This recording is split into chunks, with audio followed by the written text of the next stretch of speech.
ऐतिहासिक तारीख क्यों है? क्योंकि आप सभी को पता होगा हमारा जो संविधान का प्रारूप है, संविधान का प्रारूप, ये प्रारूप तैयार किया गया था BN राव के द्वारा, बेनेगल नरहरि राव। और BN राव ने हमारे संविधान का प्रारूप तैयार किया और तैयार करके संविधान सभा को सौंप दिया। यहाँ आपको ध्यान रखना है जो BN राव हैं यह हमारी संविधान सभा के सदस्य नहीं थे, सदस्य नहीं थे, तो इन्होंने ये जो संविधान का प्रारूप है हमारी संविधान सभा को सौंप दिया।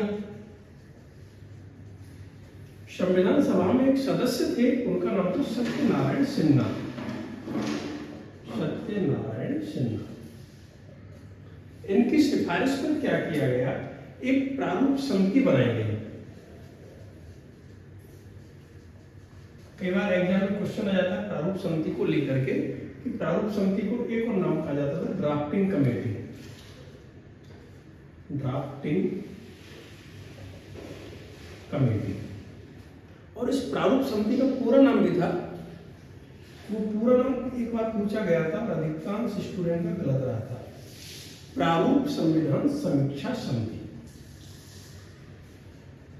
प्रारूप संविधान समीक्षा समिति, ये प्रारूप समिति का पूरा नाम था। तो 29 अगस्त को क्या होता है, सत्यनारायण सिन्हा जी ने एक समिति की सिफारिश की, प्रारूप समिति की, जिसको हम शॉर्ट में प्रारूप समिति कहते हैं, जबकि पूरा नाम है प्रारूप संविधान समीक्षा समिति। और इनकी सिफारिश पर 7 सदस्य प्रारूप समिति के लिए चुन लिए गए।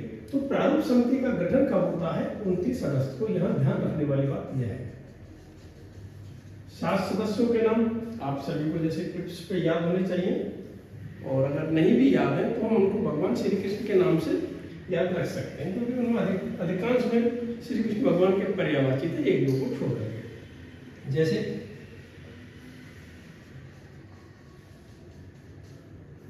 अल्लादी कृष्ण स्वामी अय्यर,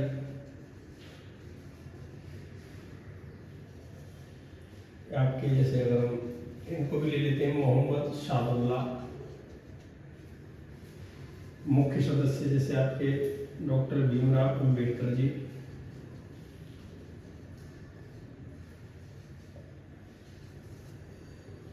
एक आप ले लें KM मुंशी, कन्हैयालाल माणिक्यलाल मुंशी। KM मुंशी के बारे में आप एक कथन याद रखेंगे, ये जो प्रारूप समिति के 7 सदस्य थे उनमें से पूर्णतः कांग्रेस या फिर कांग्रेस के जो एकमात्र सदस्य थे वो कौन थे, KM मुंशी, कन्हैयालाल माणिक्यलाल मुंशी। और हम जैसे कुछ नाम देखें, N गोपाल स्वामी अयंगर, N गोपाल स्वामी अयंगर। और 2 नाम यहाँ पर आपको विशेष रूप से याद रखने होंगे, एक तो है N माधवराव और एक TT कृष्णमाचार्य। N माधवराव, ठीक है, TT कृष्णमाचार्य। यहाँ इन दोनों को विशेष रूप से हमें याद रखना है कि N माधवराव और जो TT कृष्णमाचार्य ये प्रारंभ से प्रारूप समिति के सदस्य नहीं थे।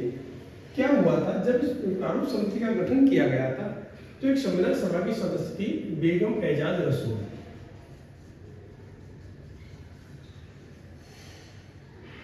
तो बेगम एजाज रसूल जब संविधान सभा की सदस्य थी, उन्होंने कहा था कि भाई आज तो हमने 7 सदस्यों को चुन लिया है, मान लो कल को इनमें से कोई सदस्य काम नहीं करना चाहे तो फिर आप क्या करेंगे।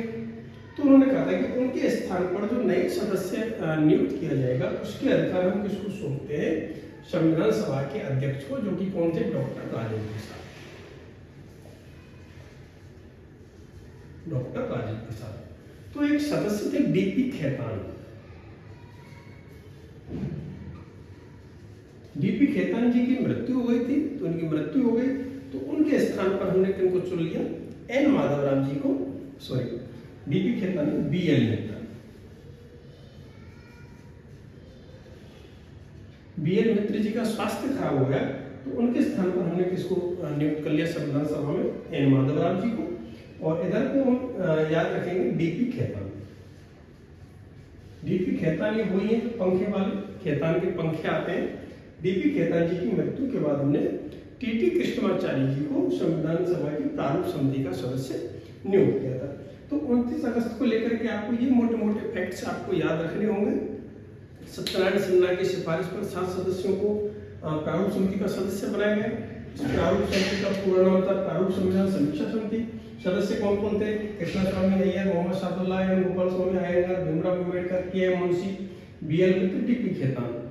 एजाज रसूल जी ने कहा कि कल कोई सदस्य काम नहीं करे तो नया सदस्य कौन नियुक्त करेगा?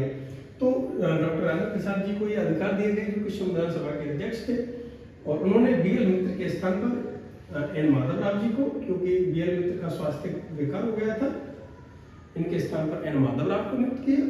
और डी.पी. खेतान जी जो कि उनकी मृत्यु हो गई थी, उनके स्थान पर टीटी कृष्णमाचार्य जी को नियुक्त किया गया था। और आप अगर करंट के सिनेरियो से देखें तो भी 29 अगस्त को ध्यान रख सकते हैं। 29 अगस्त को हमारे देश में क्या मनाया जाता है? राष्ट्रीय खेल दिवस। और इस खेल दिवस पर कुछ पुरस्कारों की घोषणा की जाती है, जो कि हमारे भारत का सर्वोच्च खेल पुरस्कार है। मैं थोड़ा सा इसको हटा देता हूँ। हमारे भारत में जो सर्वोच्च खेल पुरस्कार है वह मेजर ध्यानचंद खेल रत्न पुरस्कार। मेजर ध्यानचंद खेल रत्न पुरस्कार। हालांकि ये जो पुरस्कार है पहले जिस नाम से जाना जाता था, पहले इसका नाम था राजीव गांधी खेल रत्न पुरस्कार। इस पुरस्कार की घोषणा होती है 1991-92 में राजीव गांधी जी की मृत्यु के बाद। और 2021 तक यह सर्वोच्च खेल रत्न पुरस्कार राजीव गांधी जी के नाम से दिया जाता रहा है, लेकिन 2021 के बाद से सर्वोच्च खेल पुरस्कार का नाम बदल करके मेजर ध्यानचंद खेल रत्न पुरस्कार कर दिया गया है। वर्तमान में यह मेजर ध्यानचंद खेल रत्न पुरस्कार के नाम से ही पुरस्कार दिया जाता है। तो 29 अगस्त को लेकर के ये हमें मोटे मोटे फैक्ट्स याद रखना।